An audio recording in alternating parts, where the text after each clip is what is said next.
Good morning. मार्गी मॉर्निंगमध्ये आपल्या सर्वांचं स्वागत आहे. आज आपण आजचा जी तारीख आहे 7 फेब्रुवारीचे पेपर आहेत ते आपण सगळे बघूया. हिंदू एक्सप्रेसची जी चर्चा आहे ती हिंदूमध्ये काय चर्चा आहे बघा. आज NITI Aayog six to track impact of green verdicts. Supreme court वेगवेगळे आपले जजमेंट देत असतं. जे काही पर्यावरणविषयी जे प्रकल्प आहेत आणि त्याचा पर्यावरणावर होणारा जो परिणाम आहे त्याच्या अनुषंगानं वेगवेगळ्या प्रकल्पांवर स्थगिती देण्याचं काम काही वेळेस निकालाच्याद्वारे होत असतं की सुप्रीम कोर्टाला कोणते मुद्दे महत्त्वाचे वाटतात. त्यांचं स्वतःचं एक अंडरस्टँडिंग आहे की पर्यावरणविषयक भूमिका काय असणार आहे ॲज अ इन्स्टिट्यूशन म्हणून.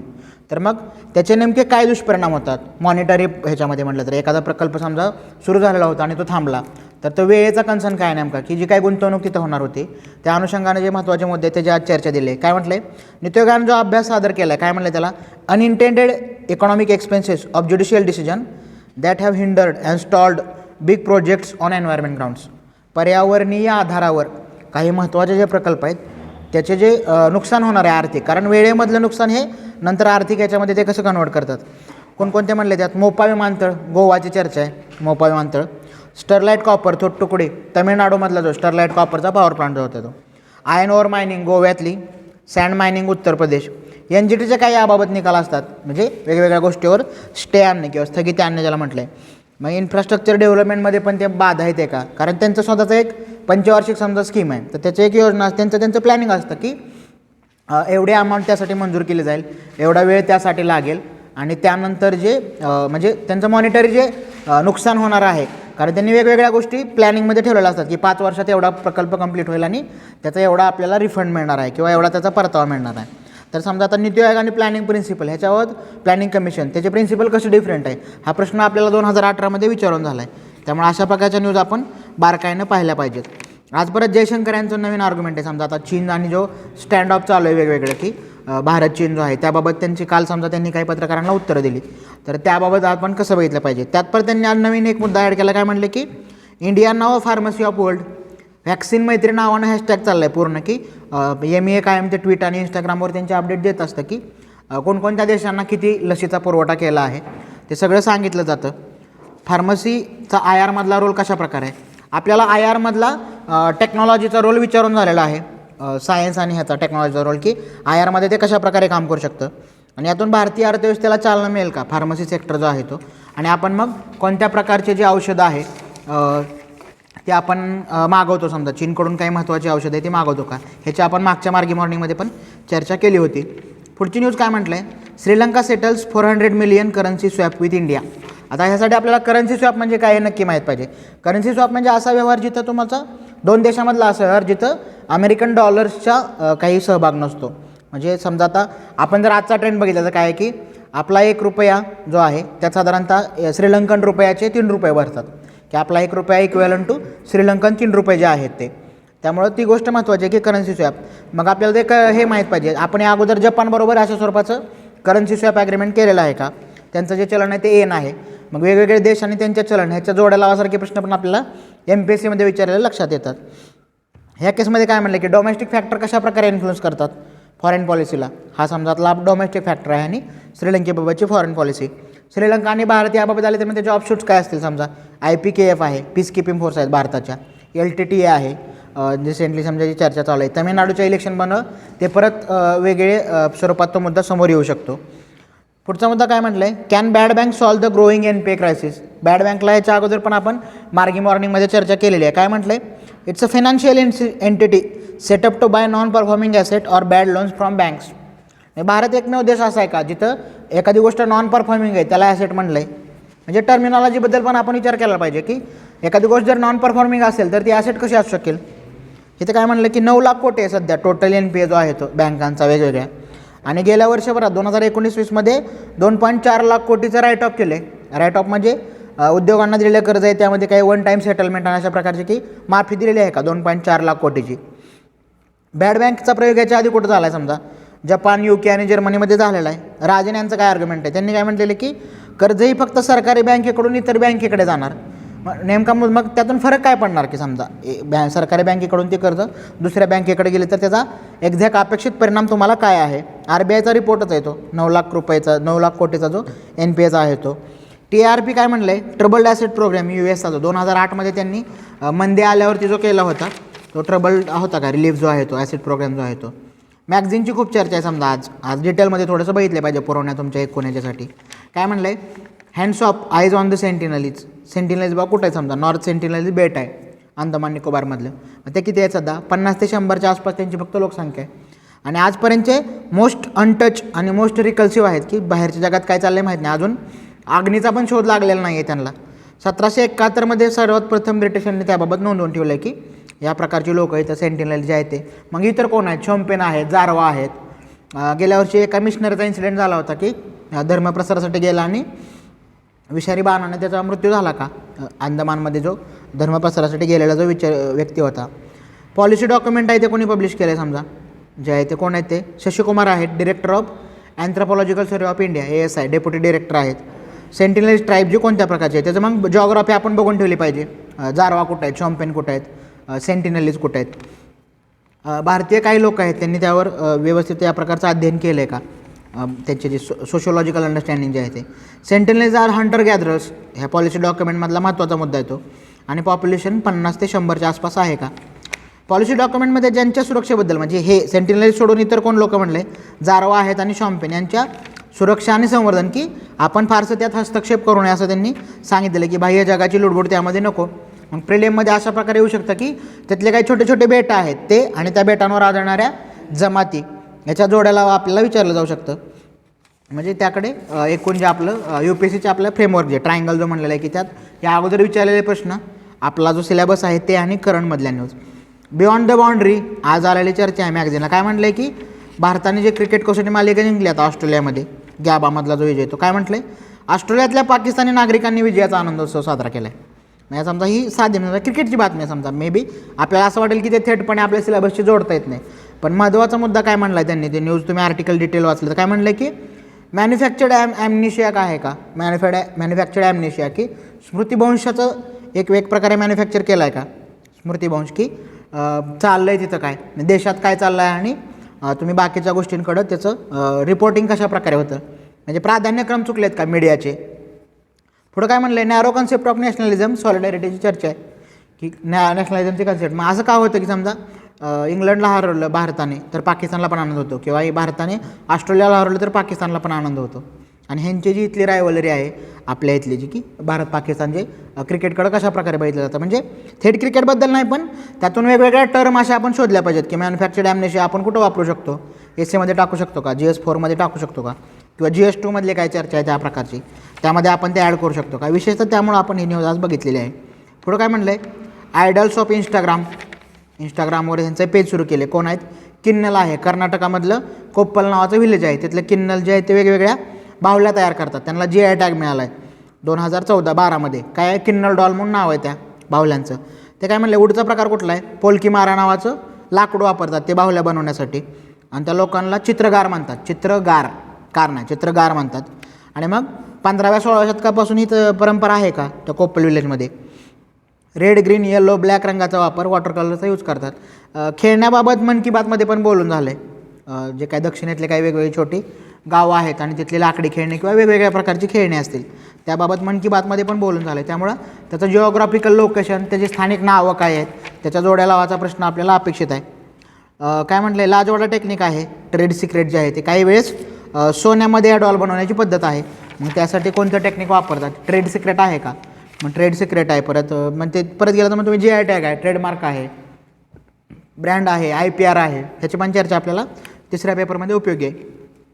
पुस्तकांबद्दल काय म्हणलं आहे, रोगामग रुईनचा बाबतचा प्रश्न येतो. अचला मौलिक यांनी काय म्हणलं आहे की त्यांनी कादंबरी लिहिली आहे की एका सिव्हिल सर्वंटचा कशा प्रकारे आहे की महत्त्वाकांक्षा आणि आदर्श आयडियल त्यांनी काही गोष्टी मानलेल्या असतात समजा कॉन्स्टिट्यूशनमधल्या असतील, आणि त्याची स्वतःची काही महत्त्वाकांक्षा असते पर्सनल लेवलला की मला ह्या गोष्टी मिळवायच्यात, ह्या गोष्टी माझं यश म्हणजे हे बॉक्स टिक झाले पाहिजेत, आणि त्यातलं द्वंद्व कशा प्रकारे आहे त्याची स्टोरी त्यांनी मांडलेली आहे. आंबेडकरांबद्दल आज काय आलं की the quest for justice Akash Singh Rathod यांनीच लिहिलेलं आहे, महत्त्वाचा मनुष्य आहे दलित स्टडीजमधला, आणि एक कोणची पॉल सायन्स आर्ग्युमेंट आहे ती, त्याबद्दल काय म्हणलेलं आहे. आंबेडकरांवरील शोधपत्रिकेचा उहापोह भिकू पारेख, आनंद तेलतुंबडे आणि इतर लेखकांचा समावेश आहे. लेखन कशा प्रकारचं आहे, राजकीय, सामाजिक, कायदा, आर्थिक, लिंगभाव, जेंडर ज्याला म्हटलं आहे, वर्ण, धार्मिक आणि सांस्कृतिक न्यायाची चर्चा, म्हणजे न्यायाचे एवढे सगळे आस्पेक्ट्स असणार आहेत.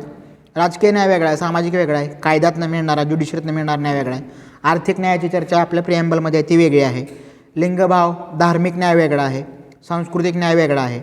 मग ह्यात परत रॉल्सची चर्चा महत्त्वाची आहे. समजा आपण हे पेपर 2 किंवा पेपर 4कडं नेलं, व्हील ऑफ इग्नोरन्स ज्याला म्हटलेलं आहे जॉन रॉल्सनं, सोशल जस्टिसची संकल्पना आहे. आंबेडकरांबाबत 2015ला प्रश्न विचारून झाला आहे की आंबेडकर आणि गांधी यांच्या दृष्टिकोनातला फरक काय आहे, तो प्रश्न विचारला आहे. पॉप्युलेशन मिथ SY कुरेशींनी लिहिलेलं पुस्तक आहे की जो काही मुस्लिम रेट ऑफ ग्रोथ आहे पॉप्युलेशनचा आणि त्याच्याबाबतचे काही वेगवेगळे चर्चा प्रोपोगंडा जे काही चाललेलं असतं वेगवेगळ्या गोष्टी त्यांनी लिहिलेलं आहे माजी निवडणूक आयुक्तांनी. पुढचा मुद्दा काय आहे, land how the hunger for ownership shaped modern world. म्हणजे जमिनीचं काय, म्हणजे मध्ययुगीनची सुरुवातच मानली जाते का, लँड ग्रँट आहे का, किंवा जमिनीचं कर म्हणजे स्टेट आहे का, कारण बाकी इतर साधने नाहीत फारशी महसुलाची. आणि मग जमिनींचा इतिहास कळला की भारताचा इतिहास समजतो असं का म्हटलं जातं. लेखक कोण आहे, सायमन विंचेस्टर. जमिनीची मालकी आणि त्यातलं बदलणारं सामाजिक राजकीय हिस्ट्री कशा प्रकारे बदलते. जमिनीची मालकी कोणाकडे होती, त्याचं लँड डिस्ट्रीब्युशन, वेगवेगळ्या लँड आहेत, पराज आहे, पोलाज आहे, मिडिवलमधले काय प्रकार आहेत, बली पद्धत आहे, समजा की कराची पद्धत आहे, ऋग्वेदी काळातला बळी हा कर आहे, एक प्रकारचा टॅक्स आहे. दक्षिणेतले काही वेगवेगळ्या प्रकारचे टॅक्स आहेत जमिनीमध्ये, शालाभोग आहे, ब्रह्मदेय आहे. म्हणजे ॲन्शियन मिडिवलमधल्या जमिनीच्या महसुलाबाबतच्या टर्म आहे. समजा मुघल काय म्हटलं तर गल्लाबक्षी आहे, बंदोबस्त आहे. म्हणजे टॅक्स कुठला, आपल्या इथलं म्हटलं तर शिवशाही काठे आहे, कर घेण्याचा आहे तो शिवशाही काठे आहे. तोडरमलचं काय आर्ग्युमेंट आहे, खिलजीनं काय केलं होतं, तुगलकचं आहे, समजा एमबेटेचं आहे की दिवाने कोही स्थापन केला होता भूमहसूल वाढवण्यासाठी. म्हणजे लँड हा परत महत्त्वाचा कन्सर्न असणार आहे स्टेटचा जो आहे तो. The lost home state, my mother partition and Punjab. Marina wheeler यांचा लेखन आहे की पार्टिशन अगोदरचं पण त्यांनी थोडंसं ते बघितलं आहे जवळनं आणि मग पार्टिशन. आता पंजाबचं खूपच लेखन पंजाबच्या अनुषंगाने येणार आहे ह्या प्रोटेस्टमुळं. एकूण जे नेतृत्व ज्या प्रकारचं आहे आणि त्यामुळं पंजाबचं नेचर काय ते आपल्यासाठी आता आपला कन्सर्न असला पाहिजे स्टेटचा, की पंजाब कशा प्रकारे बदलला आहे. पंजाबचा अंडरस्टँडिंग किंवा रणजित सिंग आणि त्यांच्या पूर्वीपासून जरी बघितलं, समजा नानक यांच्यापासून जरी ट्रॅडिशन बघितली, सिखिझम आणि एकूण पंजाबचं सोशो कल्चरल अंडरस्टँडिंग कशा प्रकारे बघितलं. पिंजर बघितलं आहे, समजा तुम्ही पिंजर मूव्ही बघितला अमृता प्रीतम यांचा, तर तो परत महत्त्वाचा आहे. पुढचं काय म्हणलं आहे, द इस्टुमस ऑफ मिडल स्टेट. काय म्हणलं आहे, इंटरकास्ट मॅरेजची चर्चा आहे त्या आर्टिकलमध्ये. अनुलोम आणि प्रतिलोम विवाह आहे. प्रतिलोमला मान्यता नाही आहे हिंदू धर्मशास्त्रामध्ये. प्रतिलोममध्ये काय, सो कॉल्ड लोअर पुरुष आणि सो कॉल्ड अप्पर कास्ट स्त्री, त्याला म्हणले प्रतिलोम म्हणले. अनुलोमला परवानगी आहे, so called upper caste male आणि so called lower caste female जे आहे ती त्याला मान्यता आहे. मग वेगवेगळ्या विवाहाच्या प्रकार आहेत, गांधर्व विवाह आहे, 100पेक्षा जास्त विवाहाचे प्रकार आहेत का. काय म्हणले पुढचं, काय म्हणले त्यांनी, तमिळनाडूमध्ये ह्याचं रिच्युअल आहे, समजा इन्स्क्रिप्शन आहे, कुठलं आहे, ओयाकोंडन नावाचं इन्स्क्रिप्शन आहे, शिलालेख, ज्यामध्ये त्याचे रिच्युअल दिलेले आहेत अनुलोम प्रतिलोम विवाहाचे जे आहेत ते. जातींचा मुद्दा काय म्हणला आहे की 2 प्रकारे जात बघितली जाते की इव्हॉल्व कशी झाली. अनुलोम प्रतिलोम विवाहातून वेगवेगळ्या जाती निर्माण झाल्या असा एक हायपोथिसिस आहे आणि दुसरा हायपोथिसिस आहे की व्यवसायातून जाती निर्माण झाल्या. हे दोन्ही हायपोथिसिस वेगवेगळ्या अभ्यासकांनी मांडलेले आहेत. मग आता रुमी चौधरी खटला आहे 2020चा, त्यांनी काय म्हटलं आहे की आईची जात मुलीला लागू होते का. समजा इंटरकास्ट मॅरेज आहे आणि त्यातनं जी संतती होणार आहे त्याला रिझर्वेशनचे का समजा काही बेनिफिट पाहिजेत. समजा आईची कास्ट SC किंवा ST आहे आणि मुलांना जर ते हे करायचं म्हटलं तर मग स्टेटचे बेनिफिट त्याला मिळू शकतात का. पॅट्रियार्कल सोसायटी आहे त्यामुळं अगोदरचं आर्ग्युमेंट काय होतं कोर्टाचं की मुलाची वडिलांची जात ती मुलाची किंवा मुलीची जात, सोसायटी पॅट्रियार्कल असल्यामुळं. 2011चा खटला काय आहे बिहारमधला, आई SC आणि वडील नॉन SC होते त्या केसमध्ये स्पेसिफिक, तर आईची जात मुलास लागू पडते. हा बिहारने दिलेला खटला आहे, बिहारचं जे हायकोर्ट आहे ते. केरळ सरकार काय म्हणले, आई SC ST असेल तर मुलांना ती जात लागू, आई जर SC ST असतील तर मुलांना त्या प्रकारचे बेनिफिट स्टेटकडून मिळायला पाहिजेत. 2012मधला खटला काय, रमेशभाई दादाभाई नेरका वर्सेस गुजरात सरकार. गुजरात उच्च न्यायालयानं डिनायड मदर कास्ट म्हणले की आईची जात आहे ती हे करायला गुजरात सरकारनं नकार दिला आहे.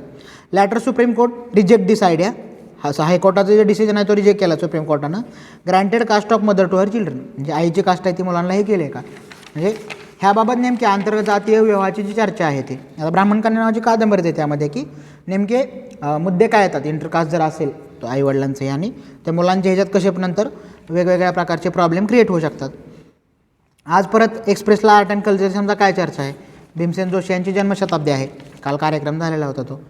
काय म्हणलं की डिफरंट मग घराणा बघितले पाहिजे आपले, कैराणा घराणा आहे स्वतः भीमसेनजी त्याचे आहेत ते की किराणा घराणा आहे का, कैराणा जे आहे ते मग जॉग्राफी बघितली पाहिजे. आता ते दंगलीमुळं चर्चेत होतं गेल्या 1-2 वर्षात. कैराना आहे ते हिंदू मुस्लिम दंगल.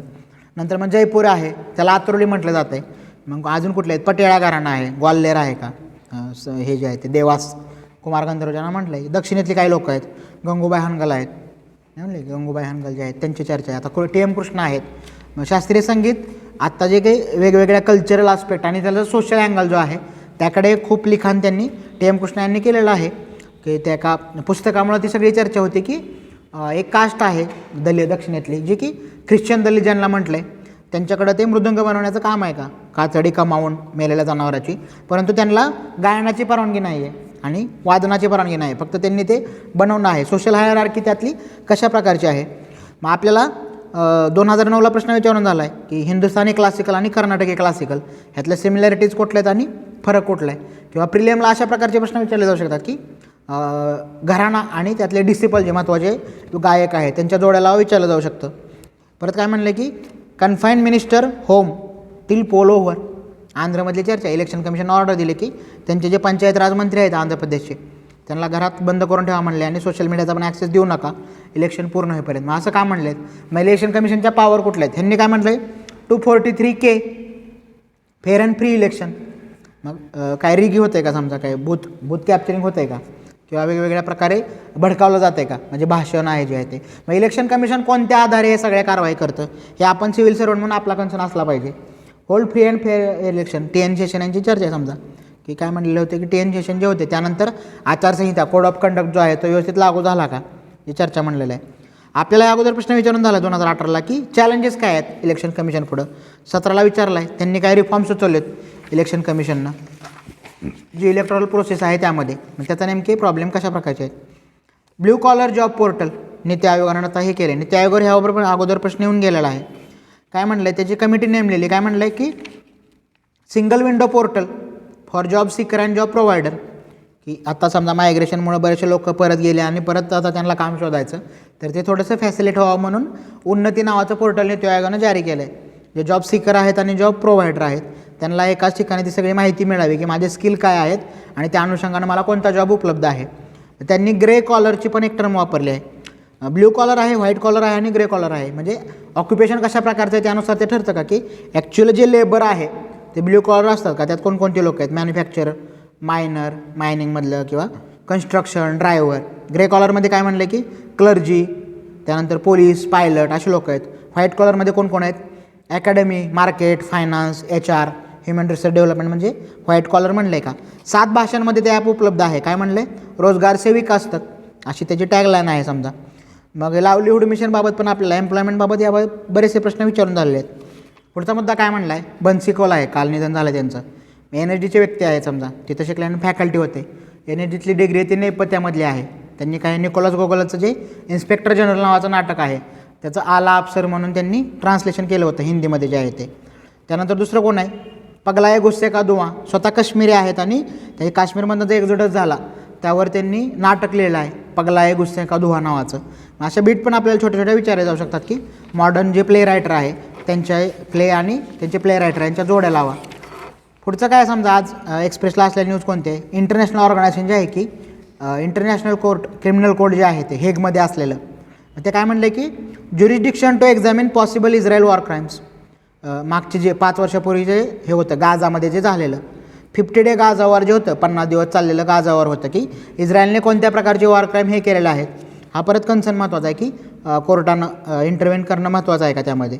मग कोणकोणत्या Israeli action in Gaza territory जे आहेत की त्यांनी कोणकोणत्या प्रकारचे पॅलेस्टाईन जे आहे ते मग मॅप बघून ठेवला पाहिजे. कारण इस्रायल पॅलेस्टाईन प्रिलियमला आपल्याला 2-3 वेळा विचारून झाले मॅप जे आहे ते की गाझापट्टी नेमकी कोणतं आहे, किंवा सिनाई पेनिन्सुला आहे, गोलन हाईट्स आहेत, समुद्र कुठला आहे तिथला. डिफरन्स बिटवीन ICC आणि ICJ बघून ठेवला पाहिजे. इंटरनॅशनल कोर्ट ऑफ जस्टिस आणि क्रिमिनल कोर्ट जे आहे ते. भारत ICCचा सदस्य नाही आहे, सिग्नेटरी नाही आहे. मग हे आपण बीट आपल्या लक्षात ठेवला पाहिजेत. आणि आपल्याला ऑप्शनलला PSIRला विचारून झालं आहे, पॉल सायन्सच्या ऑप्शनलला हा प्रश्न विचारून झाला आहे इंटरनॅशनल कोर्ट ऑफ क्रिमिनल जे आहे ते.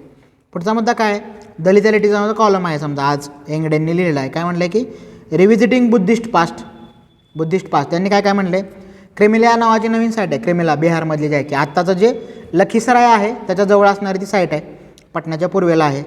काय म्हणलं की लाल पहाडी जिथं एक्सकॅव्हेशन चालू आहे त्याच्या वेगवेगळ्या बुद्धिस्ट साईटचे काही आपल्याला अवशेष सापडलेत का. त्यांनी नालंदाची चर्चा केली आहे. इख्तियार बिन बख्तियार खिलजी ज्यानं नालंदा डिस्ट्रॉय केलं होतं 1190 ते 1200 ह्याच्या कालखंडात आहे तो इख्तियार बिन बख्तियार खिलजी आहे.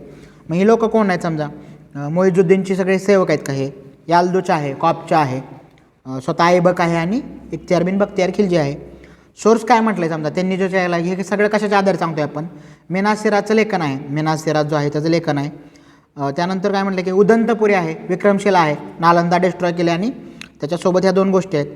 ब्राह्मीण कॉलोनायझेशन ऑफ बुद्धिझम ह्या नावाची टर्म त्यांनी वापरलेली आहे इंग्रजांनी, ब्राह्मीण कॉलोनायझेशन ऑफ बुद्धिझम. मग आदिशंकराचार्य यांची चर्चा आहे, 8व 9व शतक साधारणतः आहे त्यांचं लिखाण आणि एकूण. बुद्धांनी कोणकोणत्या ह्याला भेट दिले ह्याबाबत प्रिलिमला विचारून झालं आहे की बुद्धाने वर क्रॉस मथुरा असं म्हटलं जातं की अवंतीला ते कधी आले नव्हते का. त्यात त्यांनी ज्योतिबा फुले यांचं जे काही ग्रंथ आहे त्याची पण माहिती दिली आहे की कल्टिवेटर स्वीप कॉर्ड ज्याला म्हटलेलं आहे, शेतकऱ्याचा आसोड जो आहे तो. मग आपल्याला गोपाळबाबा वलंकर विचारलेत म्हणजे फुल्यांच्या लेखनाबाबत विचारलं जाऊ शकतं. बोधगयाला समबोधी म्हणतो अशोक, असं का म्हणतो, सम्राट अशोक जे आहे त्याची पण त्यांनी चर्चा केली. त्यामुळं कल्चरल आर्ट अँड कल्चरचं बरंचसं मटेरियल आपल्याला हे सूचक आहे यामधनं की त्या गोष्टी आपण वाचल्या पाहिजेत. आज परत आयमधली जी चर्चा परत महत्त्वाची आहे, एक्सप्रेसची जी पुरवणी, त्यांनी काय म्हणले की वुमन्स प्लेस किचन सिनेमा आला आता गेल्या 8-15 दिवसात की the great Indian kitchen, Malayalam cinema आहे, जोई बेबीचा डिरेक्टर जो आहे तो. मग त्यात त्यांनी कशा प्रकारे दाखवलं की किचन आणि पॅट्रियार्की आणि स्त्री हे सगळं कसं कन्स्ट्रक्ट केलं जातं आणि तिची जागा जी आहे ती.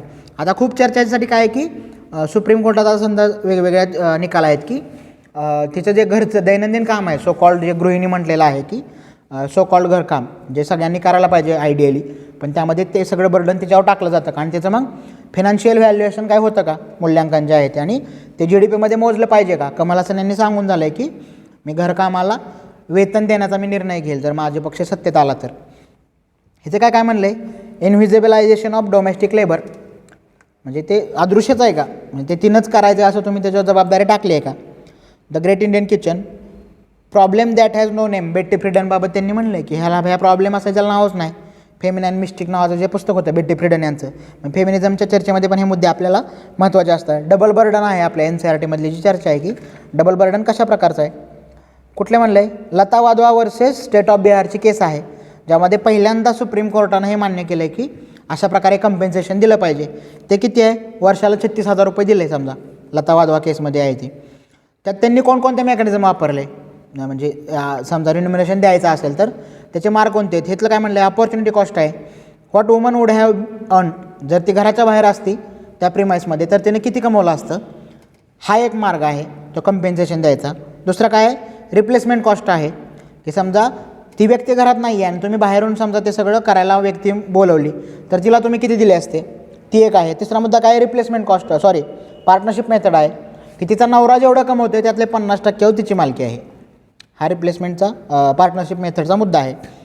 त्यानंतर ह्याच आर्टिकलमध्ये मोटर व्हेकल ॲक्टची पण चर्चा आहे. Woman's worth recognised at the time of her death not when they are alive. असं का होतं, वेगवेगळ्या NGOची पण यामध्ये चर्चा आहे की ह्यासाठी लढा देणाऱ्या ज्या NGO आहेत. कंबोडियन कॉन्स्टिट्यूशनचा आर्टिकल 36 आहे ज्यामध्ये त्यांनी काय म्हटलं आहे, द वर्क बाय हाऊसवाईफ्स in the home shall have the same value as what they can receive when working outside home. म्हणजे कॉन्स्टिट्यूशनमध्येच त्यांनी ते नमूद केलं आहे. कंबोडियन कॉन्स्टिट्यूशन आर्टिकल 36 आहे. दुसरं कुठलं आहे, व्हेनेझुएला कॉन्स्टिट्यूशन आहे, 88 आर्टिकल आहे, अनुच्छेद क्रमांक 88. त्यामध्ये पण याच प्रकारे म्हणलं आहे की स्टेट रेकग्नाइज करतं स्त्री जे काही कष्ट करते हाऊसवाईफ या नात्यानं, तर ते सोशल वेलफेअर आणि हेल्थच्या दृष्टीनं सगळ्यात महत्त्वाचं आहे. मग वेगवेगळे अशा आर्ग्युमेंट आणि केस शोधल्या पाहिजेत आपल्याला, जे GS2मध्ये पण आपल्याला विचारलं जाऊ शकतं. पुढं काय म्हणलं आहे, आजच्या सकाळमधले काय मुद्दे आहेत, वन्य प्राण्यांच्या पुनर्वसनासाठी हेल्पलाईन जी आहे ती काय म्हणलं आहे, पुणे वन विभागाने रॅपिड रिस्पॉन्स टीम. आपल्याला हे GS4मध्ये पण केस स्टडीसाठी अशा प्रकारची चर्चा उपयोगी आहे की छोटी छोटी उदाहरणं, लोकल उदाहरणं आपण दिली पाहिजेत की कशा प्रकारे काम केलं जातं आहे. बटरफ्लाय इफेक्टबाबत आज परत लिहून आलेला आहे. कोण आहे व्यक्ती, लॉरेन्स कर जो आहे तो, एडवर्ड लॉरेन्स जो आहे तो, की छोट्या छोट्या गोष्टीतून एकदम मोठ्या गोष्टीमध्ये मोठ्या होण्यासाठी कशा कारणीभूत ठरू शकतात. जे म्हणलेलं आहे की कोणत्याही मोठ्या घटनेच्या सुरुवातीच्या परिस्थितीला झालेल्या अगदी लहान आणि सूक्ष्म बदलामुळे भविष्यात एक मोठा परिणाम दिसून येतो. वाघाबाबत लिहून आलं आहे आज समजा, कहाणी फार्मास वाघाची. मराठी लिटरेचरचे काही समजा लोक ऐकत असेल त्यांना माहिती आहे की परत ह्या वर्षी विचारून झालं आहे पहिल्या पेपरमध्ये. वग तमाशा आणि लावणीबाबत डिटेल चर्चा आपल्याला विचारली आहे. कान्हा व्याघ्र प्रकल्पाबाबत आज लिहून आलं आहे सकाळ आजच्या.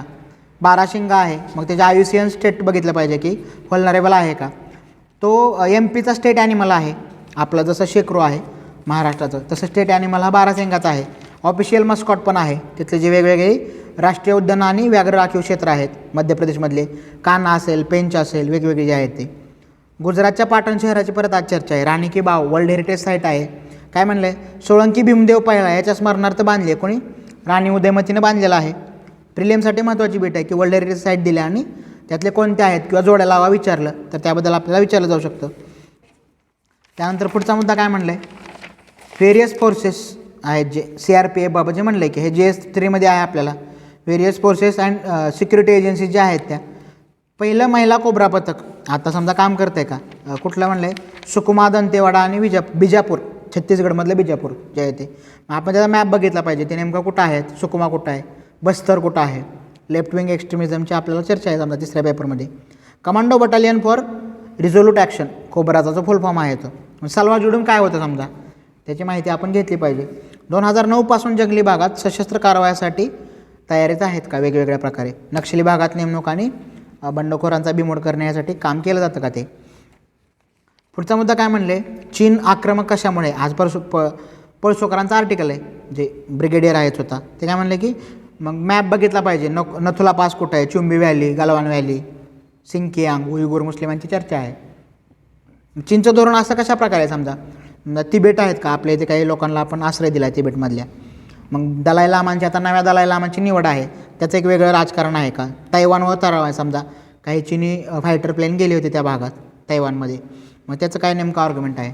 बॉर्डर रोड इनिशिएटिव्ह आता कोविडमुळे परत थांबला आहे का, किंवा चायना पाकिस्तान इकॉनॉमिक कॉरिडॉर आहे, मग त्याचा आपल्यावर असणारा इम्पॅक्ट कशा प्रकारचा आहे जर ते सक्सेस झालं तर. ग्वादार बंदर आहे बलुचिस्तान आणि चबहार, मग त्याला पर्याय म्हणून त्यांनी ते सुरू केलं होतं का. स्ट्रिंग ऑफ पर्ल्सवर आपल्याला प्रश्न विचारून झाला आहे, मग त्यांचे माळाचे धोरण जे आहे ते कशा प्रकारचं आहे, CPSE. मग आणि एकूण साऊथ चायना सी जो आहे त्यामधलं जे अस्थिरता कशा प्रकारची आहे.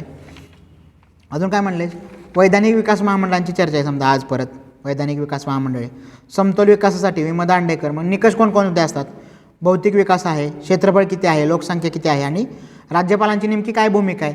मग हे निकष बदलायला पाहिजेत का चालू काळानुसार, ह्याबाबत आपल्याला विचारून झाले. आपल्याला मेन्सला याबाबतचे प्रश्न अशा प्रकारचे विचारून झालेत की वेगवेगळ्या ज्या कॉन्स्टिट्युशनल बॉडी आणि नॉन कॉन्स्टिट्युशनल बॉडी ह्याचं आपल्याला स्वरूप, त्याचं कार्य, नेमणूक, रचना ह्या गोष्टी विचारून झालेल्या आहेत. GS2 काय म्हणले, पॉलिसी अँड पॉलिटिक्स जे आहेत की उदारमतवादी लोकशाहीकडून लोकन्याय अधिकाराकडे चालू आहे का आपण. महाराष्ट्र टाइम्समधली चर्चा आहे आजची की जागतिकीकरण आणि उदारमतवादी लोकशाही ह्याचे नेमके कशा प्रकारे एकमाशी असणारे परस्पर संबंध आहे. आणि मग हे लोकांनूनही अधिकारशाही ही टर्म वापरलेली आहे त्यांनी. पॉप्युलिस्ट ज्याला म्हटलेलं आहे डेमोक्रेसी, कोणकोणते म्हणले 2011 ते 20, ब्राझील, USA, तुर्कस्तान, रशिया. आणि राजकीय शक्तीचं केंद्रीकरण एका ठिकाणी होण्याचे धोके कशा प्रकारचे आहेत, GS2 आपल्याला विचारलं आहे. आज परत तमिळनाडूची चर्चा आहे. नवागडी नवराज्य जे म्हणलं आहे की करुणानिधी आणि जयललिता नाहीत, असं हे 50 वर्षातलं पहिलीच निवडणूक आहे. गेल्या 50 वर्षात ते दोन महत्त्वाचे व्यक्ती ज्यांनी जे मुख्यमंत्री म्हणून राजकारण चाललं आहे तमिळनाडूचं. त्यात काय काय म्हणलं आहे, शशिकला यांची सुटका आहे. महत्त्वाचे प्लेयर्स कोणकोणते आहेत समजा, MGR यांचे लिगसी. आता बरेच लोक हे करत आहेत की मीच त्याचा वारसदार आहे असं सांगतायत. मग स्टॅलिन ही तसं सांगतायत का, मग करुणानिधींचे मुलगा असून पण, किंवा शशिकला कशा प्रकारे आहे. किंवा आता समजा कृषी कर्जमाफी दिली आहे समजा इलेक्शनच्या तोंडावर, पनीरसेल्वम आणि त्याची चर्चा आहे ती, पलानीस्वामी जे आहेत ते. मग तमिळनाडूचं मग जॉग्राफी आपण बघून घेतली पाहिजे लगेच की हासन डिस्ट्रिक्ट कुठं आहे, कमल हासन म्हटले. मग ते कशा प्रकारे होते समजा चिदंबरम डिस्ट्रिक्ट आहे, मग त्याचं नेमकं परंपरा काय आहे की रिजनचं नाव आपल्या नावामध्ये लावणं जे आहे ते. किंवा आपण ह्याच्यामध्ये पण चर्चा केली होती लास्ट मार्गी मॉर्निंगमध्ये की तमिळनाडू आणि त्यांचं कल्चरल आणि सिनेमा ह्याचा एकमेकाशी कशा प्रकारचा संबंध आहे.